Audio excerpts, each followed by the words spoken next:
Godfather மாசா சுருட்டு குடிச்சிட்டு இருக்கிற மாதிரி ஓப்பனிங் சீனை வச்சிருப்பாருங்க. அப்படியே இந்த பர்மா காட்ஃபாதருக்கு வந்தோம்னா மகேஷ் பாபுக்கு தாத்தா கெட்ட போட்ட மாதிரி ஒருத்தனை காமிக்கிறாடுங்க. உதய் தாலியோ சார், மகேஷ் பாபு சார், நீங்க எப்ப சார் பர்மா படத்தை நடிச்சீங்க? இந்த ஜனங்களை பயமுறுத்தணும்னா அப்பப்ப மர்டர் பண்ணணும், இல்ல பால் குடிக்கணும். குடிடா, நல்லா குடி.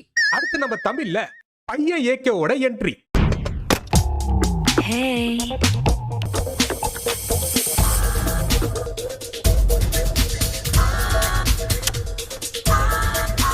அப்படியே இந்த பர்மா வருஷனுக்கு வந்தீங்கன்னா குட்டி மகேஷ் பாபுவோட என்ட்ரி.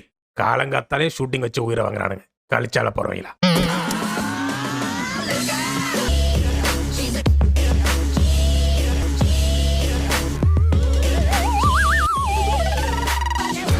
ஏய், என்னடா அப்படியே மகேஷ் பாபுவோட கிராஸ் பிரீடு மாதிரியே இருக்க?